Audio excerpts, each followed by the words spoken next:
Welcome all of you for the next lecture of modern business communication. In last lecture, we had discussed about import procedure.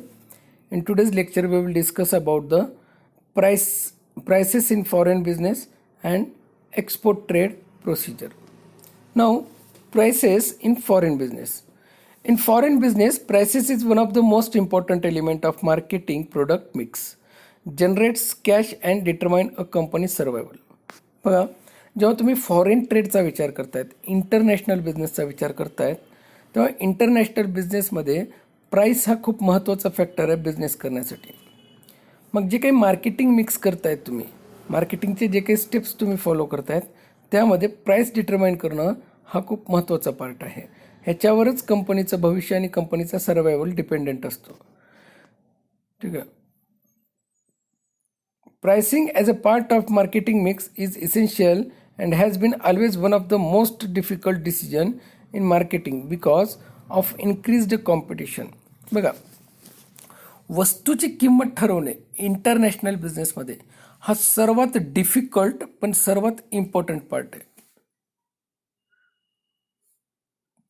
International बिझनेसमध्ये आज एवढा competition झालेला आहे, मोठ्या मोठ्या companies तुमच्यासोबत कॉम्पीट करतायत.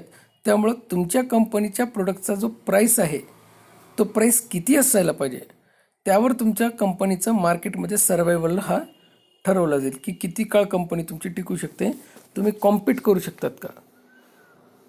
Counterfeit activities, regional trading blocks and volatile exchange rates etcetera. Okay, now जे मार्केटिंग मिक्स आहेत, प्रोडक्ट, प्लेस, प्राईस, प्रमोशन, ह्याच्यामध्ये प्राईस हा सर्वात महत्त्वाचा फॅक्टर आहे. ह्याच्यावरच तुम्हाला रिजनल ट्रेडिंग ब्लॉक्स असतील किंवा व्हॉलेटाईल एक्सचेंज रेट्स असतील, ह्याच्याबद्दल तुम्हाला त्या पद्धतीनं तुम्हाला त्या प्रोडक्टवर विचार केला जाऊ शकतो.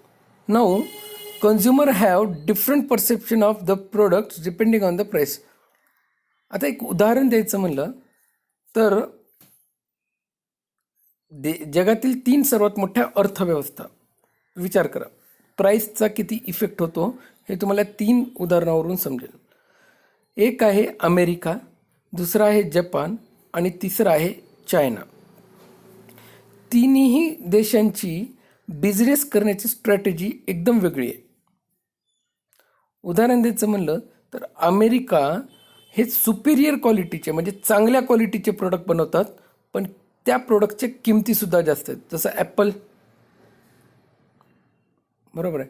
म्हणजे अमेरिकन प्रोडक्ट्स हे चांगल्या क्वालिटीचे आहेत आणि महागसुद्धा आहेत, तरीही ते टॉपवर आहेत. महागमध्ये विकूनसुद्धा लोक खरेदी करतात, महागडे प्रोडक्ट टॉपवर आहेत. दुसरी सर्वात मोठी अर्थव्यवस्था म्हणजे जपान. जपान किंमत थोडीशी कमी ठेवतं आणि क्वालिटीसुद्धा चांगली देतं, बरोबर आहे. तरीही जपान दुसऱ्या नंबरवर त्यांचाही प्रोडक्ट विकला जातो. चायना किंमतच तोडून टाकतो, एकदम कमी किमतीत चांगले प्रोडक्ट देतं, बरोबर आहे. म्हणजे चायना एकदम कमी किंमत घेतं आणि प्रोडक्टसुद्धा तेवढे काही भारी देत नाही जेवढे जपान आणि अमेरिका देतात. तरी पण आज चायना तिसरी सर्वात मोठी अर्थव्यवस्था आहे. म्हणजे एक देश अमेरिकेसारखा महागडे प्रोडक्ट विकतो, टॉपवर आहे. दुसरा जपान थोडेसे रिझनेबल रेटमध्ये प्रोडक्ट विकतो, तरी पण टॉपवरच आहे. आणि चायना एकदम स्वस्तात प्रोडक्ट विकूनसुद्धा टॉपवर आहे. तिघांच्याही बिझनेस करण्याच्या ज्या स्ट्रॅटेजीज आहेत ते वेगळ्या आहेत. कन्झ्युमरचं परसेप्शन वेगवेगळं आहे. जेव्हा अमेरिकन प्रोडक्ट्स आपण बघतो तेव्हा म्हणतो की अरे क्वालिटी आहे म्हणून महाग आहे, तरीही लोक ते घेतात. चायनीज प्रोडक्ट स्वस्त आहेत म्हणून घेतात. जपनीज प्रोडक्ट अफोर्डेबलसुद्धा आहे आणि क्वालिटीसुद्धा चांगला आहे, म्हणजे मीडियम रेंजचा आहे म्हणून सुद्धा घेतात. म्हणजे कन्झ्युमरचा परसेप्शन हा प्राइसेससाठी डिफरंट असतो. त्यामुळे कन्झ्युमर कोणत्या प्रकारे तुमच्या प्रोडक्टला बघतो, कन्झ्युमर्सचा परसेप्शन काय, तुम्ही ज्या मार्केटमध्ये उतरतायत तिथं परसेप्शन काय तुमच्या प्रोडक्टसाठी, यावरून त्या प्रोडक्टला खरेदी किंवा विक्री ही ठरवली जाते.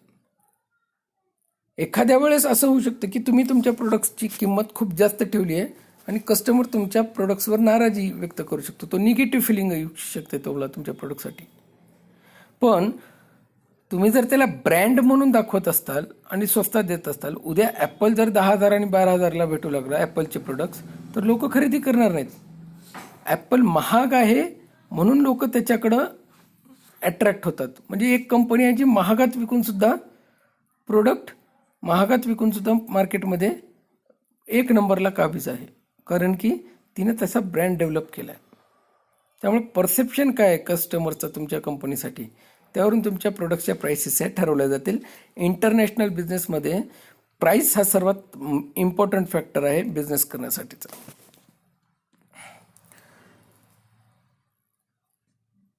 त्यामुळं तुमच्या प्रोडक्टसाठी कस्टमर कसा विचार करतोय त्या दृष्टिकोनातून तुम्ही तुमच्या प्रोडक्ट्सचा जो ब्रँडिंग आहे तो क्रिएट केला पाहिजे आणि त्या हिशोबाने तुमच्या प्रोडक्टच्या प्राईस कोट केल्या पाहिजेत. ओके,